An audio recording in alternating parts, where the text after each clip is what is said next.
The restaurant was full of cheer. Laughter, the clinking of glasses, and muffled music created a festive atmosphere. Golden garlands sparkled under the ceiling, their soft light falling on the long table where my colleagues gathered. We were celebrating an important evening, one that was supposed to be special for me. For the last 5 years, I had literally lived for this job, staying late, taking on tasks no one else wanted, and helping newcomers, even though it wasn't even part of my duties. My boss, Mark, had been hinting for several months that I would be the next senior manager. And tonight, at this party, my promotion was supposed to be announced. I had imagined this moment many times. Applause, pride, the feeling that it had all been worth it. I adjusted my dark blue dress and scanned the table. Everyone was in high spirits, celebrating quarterly successes. Mark rose from the table, lightly tapping his fork against a glass to get everyone's attention. The room instantly fell silent, and my heart pounded faster. "Tonight," he began in his confident voice, "I want to celebrate a person who has shown incredible dedication, energy, and talent in a very short time. It's rare in our company to see someone achieve such results in 3 months." The smile on my face wavered slightly. 3 months. Mark turned to the newcomer, "Jenna, you've exceeded all expectations. Your leadership qualities, courage, and problem-solving skills have impressed us all. Therefore, I'm delighted to announce, you are promoted to senior manager." Applause and shouts of approval filled the room. I sat motionless, my fingers clutching the stem of my champagne glass. My throat was dry, but I forced a smile and clapped along with everyone, watching Jenna blush as she accepted congratulations. Everything felt unreal. The world blurred slightly as Mark looked at me, as if just remembering I was there too. He smirked slightly. "And of course, Anna, you are an important part of the team. We appreciate everything you do." Empty words, a pat on the shoulder, and nothing more. 5 years of work, and all I heard was a perfunctory thank you. I swallowed the lump in my throat and smiled wider. "Jenna completely deserves it," I said, raising my glass. Mark nodded and added, "She's already doing more than you, Anna. Maybe you should take a page from her book." Colleagues chuckled softly. Jenna awkwardly mumbled that he shouldn't say that, but the words already hung in the air like a slap. I laughed with them. What else was there for me to do but cry? Ask why he had fed me promises for months only to humiliate me? No, I took a sip of champagne and continued to smile while the party went on around me. But inside, everything was seething. When the party ended, I stepped out into the cool evening air, pulled out my phone, and typed a short email. Subject: Resignation. Dear Mark, attached is my official resignation.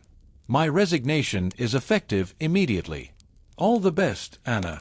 I held my finger over the send button for just a moment, then pressed it. A strange feeling settled in my chest, not anger or sadness, but relief. But the story didn't end there. On Monday, Mark was about to learn what happens when he underestimates the wrong person. That morning, the atmosphere in the office felt unusually heavy, as if the air had thickened. I walked in through the main entrance and felt a quiet satisfaction, knowing my resignation letter was already in Mark's inbox, and he didn't know it yet. Everything looked as usual. The administrator greeted me warmly, colleagues by the coffee machine discussed news, and Jenna sat at her desk, basking in the attention her new status brought her. I didn't feel any anger towards her. She wasn't the cause of everything that happened. The real problem sat in the corner office. The man who had convinced me for months that I was important, then dismissed me with a single gesture, as if I meant nothing. I walked to my desk, carefully placed my bag down, and turned on my computer. I knew he would come to me, and I didn't even have to wait. The door to his office swung open with unexpected force, and his voice boomed across the floor, demanding that I come into his office right now. At that moment, the entire office fell silent. People exchanged glances. No one had ever heard Mark speak with such anxiety and impatience before. I rose from my desk, smoothed my blouse, and calmly headed into his office. He sat at his desk with my resignation letter in front of him, looking at me as if trying to figure out if it was a joke. His voice sounded uncertain as he asked if I was really leaving. I calmly replied that yes, effective today. He looked confused and asked why so suddenly, as we hadn't even discussed this decision. I smirked, reminding him that we hadn't discussed Jenna's promotion either, but it still happened. Mark clenched his jaw but quickly changed his tone, trying to sound softer. He said my resignation wasn't personal, that Jenna simply showed better results, and added that he didn't want to lose me because I had been an important part of the company for 5 whole years. I looked at him with slight surprise. With what ease he spoke of my value, though just a few days ago he had publicly humiliated me, making me listen to how I should learn from an employee who had worked here for only 3 months. He ran a hand through his hair, as if trying to hide his bewilderment, and admitted he could have acted differently. He called my decision emotional and tried to convince me that I was acting rashly. I shook my head and calmly said that I had thought about it all weekend and that it wasn't emotion, but a well-considered decision. I was leaving, and it was my decision, one I made myself. He slammed his fist on the table and coldly asked what I planned to do next. He assumed I wanted to go to a competitor and reminded me of the agreement we had signed. I smiled faintly and replied that I wouldn't need it. Mark frowned and demanded an explanation. I took a deep breath and reminded him of Alex Pearson, the former CFO he had fired last year. I saw Mark tense up, for Alex had been one of their most valuable employees, but they clashed too often, and Mark decided he could do without him. I calmly explained that Alex had contacted me several months ago and offered me to head the operations department at his new firm. At the time, I declined because I remained loyal to the company, but after Friday evening, I called him, and he repeated the offer. This time, I accepted. Mark's face changed, genuine shock frozen on it. He barely managed to stammer out the question of whether I was really going to Alex, and I replied that I was starting work for him next Monday. He tried to hold me back, reminding me that this company had been my home for 5 whole years, and offered to talk to find a solution. I cut him off, saying that my decision was final and there was nothing more to discuss.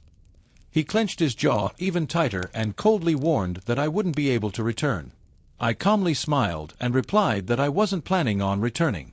At the door, I paused and said it was funny to see how some people only start to appreciate others when they decide to leave. After those words, I walked out, leaving him alone in his office. And it was a strange, but liberating feeling. When I returned to the open plan office, everyone's eyes were on me. The chatter died down. People stopped even pretending to work. I sat at my desk, opened my email, and sent a message to all the executives. In it, I notified them of my departure effective that same day and thanked them for our collaboration. The email was brief, but everyone who read it would understand the true meaning. And almost immediately, a low hum began to spread through the office, like a whisper before an approaching storm.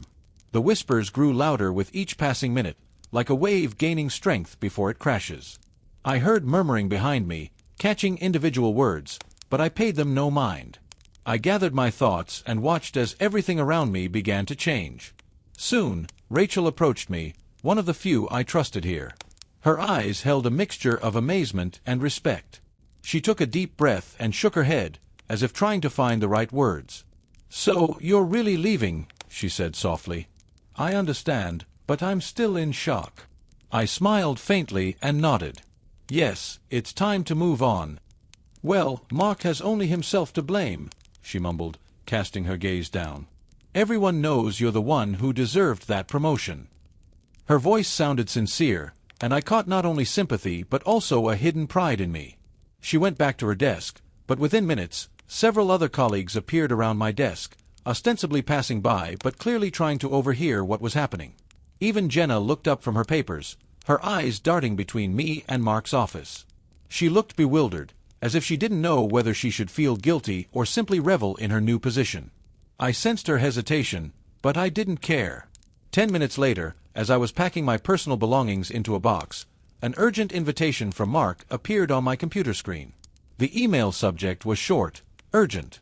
Meeting in 15 minutes. My office. I stared at the screen and sighed. Desperate people take desperate measures. I didn't rush. I walked slowly towards his office, giving myself time to think through every detail. When I entered, the door softly closed behind me, and I immediately noticed that he had changed. The self-confidence that always permeated his every word and gesture was gone. Instead, before me sat a man who had just realized he had made a mistake that could cost him much more than just one employee. "Anna," he began, leaning slightly forward, "let's talk. You're making too hasty a decision." I chuckled softly. "Mark, I gave 5 years of my life to this company. The only hasty decision here was yours, when you chose to humiliate me in front of everyone." His lips thinned, and I saw him trying to suppress his irritation. "I admit I handled the promotion badly, but that can be fixed. I'm willing to offer you the same terms as Alex." I tilted my head slightly and calmly said, "You don't even know what he's offering me." "What difference does it make?" he snapped. "We can find a solution. I'll give you more. Salary, flexible hours, new opportunities. Maybe even—" I raised my hand, not letting him finish. "You don't understand. It was never about the money." He fell silent, and a profound quiet descended in the office. I slowly leaned forward. "It's about respect. I don't want to work for a company where my value is only seen when I'm about to leave. I don't want to be offered opportunities only because you're afraid of losing someone. If I wasn't important to you before this, why should I believe I've become important now?" Mark clenched his fists on the table, his nostrils flaring slightly. He was clearly unaccustomed to the conversation spiraling out of his control. "Anna, be reasonable. You're giving up stability for some startup that might not survive." I smiled calmly. "This startup is led by someone who values my work. I'd rather bet on myself and on people who see real value in me than stay here where I'm treated like something easily replaced." I stood up and picked up the box of my belongings. "Goodbye, Mark." As I walked to the elevator, several colleagues patted me on the shoulder, quietly expressing their support. They knew I deserved more. Jenna finally gathered her courage and approached. "Anna, I didn't know." I raised an eyebrow. "Didn't know what?" She opened her mouth, but no words came out. Of course she knew. Maybe she wasn't part of the decision, but she benefited from it. I simply said, "It's okay. Enjoy your promotion." She flinched slightly, and I stepped into the elevator. As the doors closed, I slowly exhaled. This wasn't the end. This was the beginning. The following Monday, I stood before a tall glass building with a gleaming facade that reflected the morning sun. The sign read, "Pearson and Partners." Alex's company was smaller than the one I had left, but it exuded a different energy. Here, everything was about movement, ambition, building something new, rather than maintaining an old system that was already falling apart at the seams. I took a deep breath and entered, feeling a slight thrill rising within me. For the first time in many years, not just a new chapter awaited me, but a sense of freedom. As I ascended to the top floor, I looked at my reflection in the elevator's mirrored doors. My gaze was different. There was no weariness or doubt in it, only confidence and life. I walked into a spacious office with floor-to-ceiling windows, with a door that could be closed to feel secure. At that moment, I knew I had made the right choice. The morning passed with team introductions and meetings, but everything here felt different from my previous workplace. People listened. They didn't interrupt, didn't pretend to be busier than you, but truly heard every word. In the first meeting, Alex turned to me and, with a smile, said, "Anna, I want you to lead a new initiative. We're going to completely restructure the operations department, and with your experience, you're the perfect fit for this." He said this without lengthy speeches or the usual pressure I had felt before, where every word had to be proven by actions again and again. Here, they already knew what I was capable of. I simply nodded and calmly replied, "Gladly."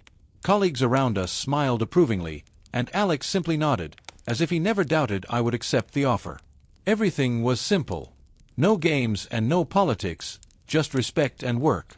Just 2 days after I left my previous company, the first troubling news arrived. My phone vibrated with a message from Rachel. She wrote that Mark was panicking. Everything was falling apart since I left. He was calling emergency meetings because no one understood how to handle half the tasks I had managed. Jenna, whom he had called more capable than me, was barely coping with the simplest things. Rachel added that she heard Mark yelling at the executives behind closed doors, and the board of directors was displeased and pressuring him to fix the situation quickly. I read those lines and smiled, but not out of malice. I simply understood that Mark had cornered himself by convincing everyone that he could replace me with anyone. Now he was learning his lesson. A day later, I received another message from Rachel. She wrote that 3 major clients had already inquired about where I was working and openly expressed dissatisfaction upon learning I was no longer with the company. They didn't feel their projects were in safe hands. I sat at my new desk, flipping through strategic documents, and felt a surge of satisfaction. I wasn't poaching anyone. I didn't need to.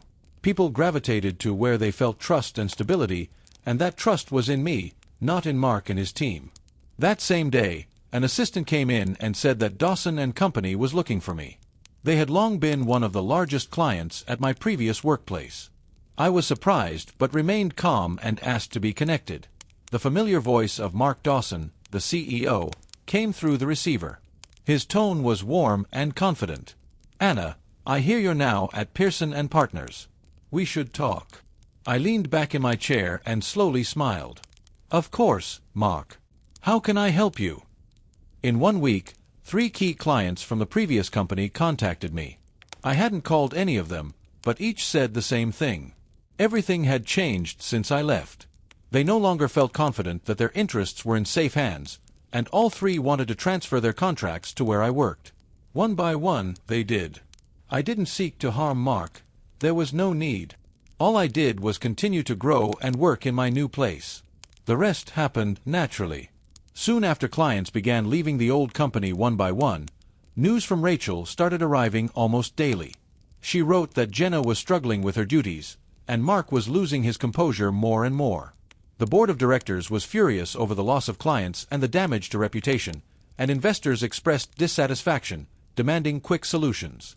I could only imagine Mark sitting in his office, surrounded by the chaos he himself had created, realizing that he would now have to pay for all his decisions.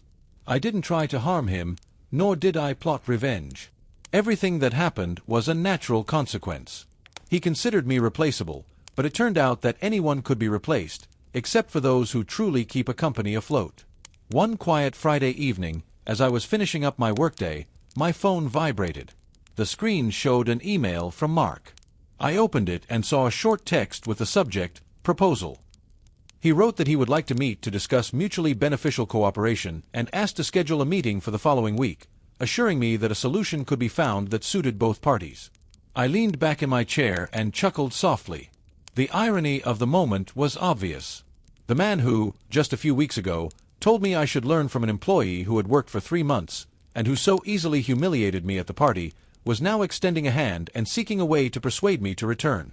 I felt that the entire situation had turned around, and for the first time in many years, all the power was in my hands. I didn't rush to reply, contemplating every word. I wanted the email to clearly and unemotionally reflect my stance.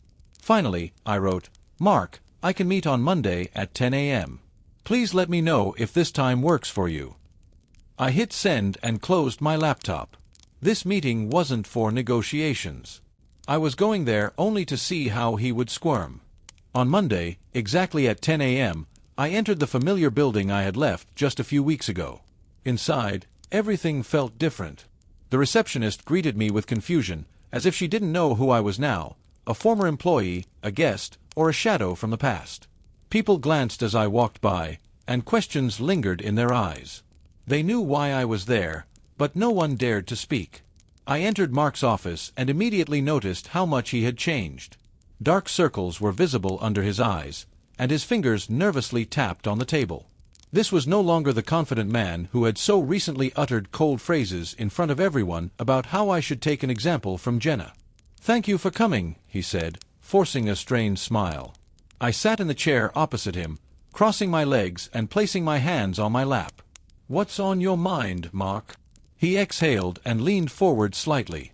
"I won't waste your time. We need you back."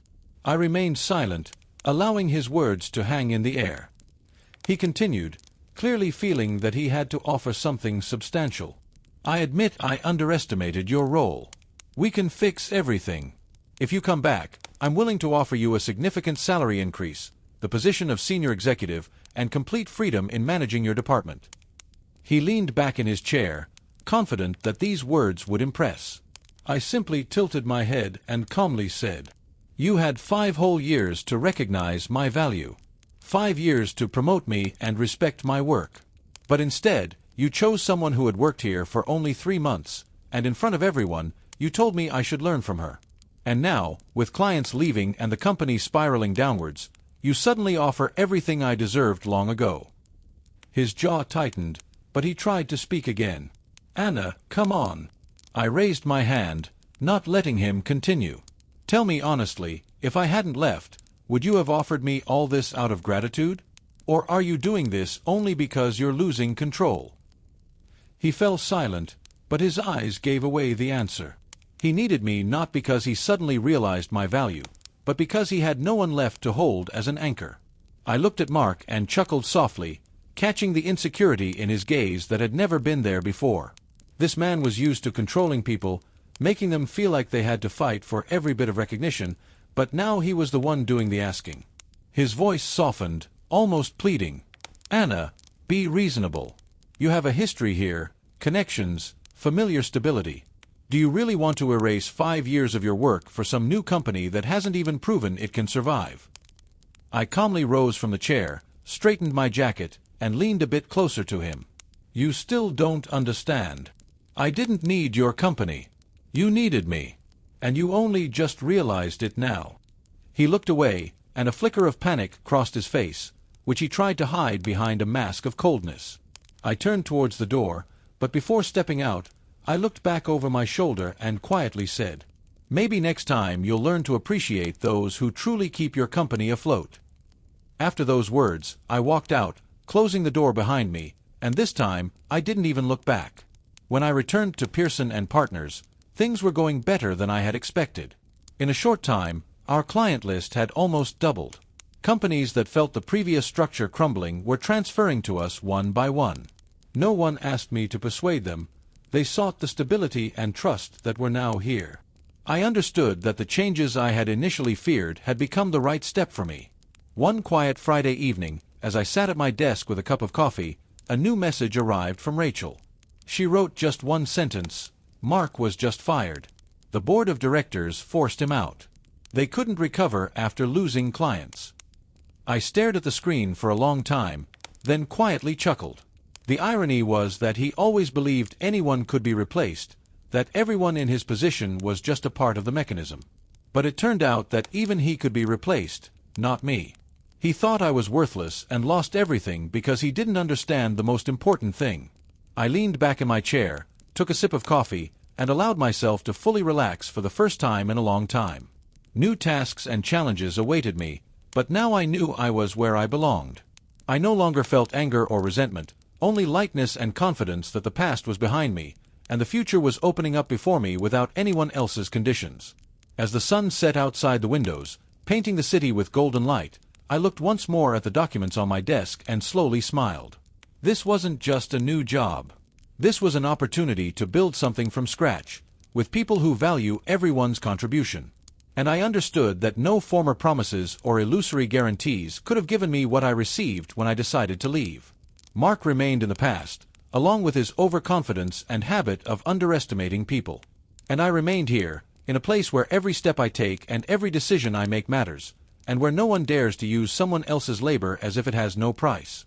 I finished my coffee, put away the folder of papers, and turned off the light in the office. Beyond the door, the hallway was empty, and a quiet stillness hung in the air, the kind that comes when you know you've done everything right. I walked out of the office, closed the door behind me, and stepped into the cool evening.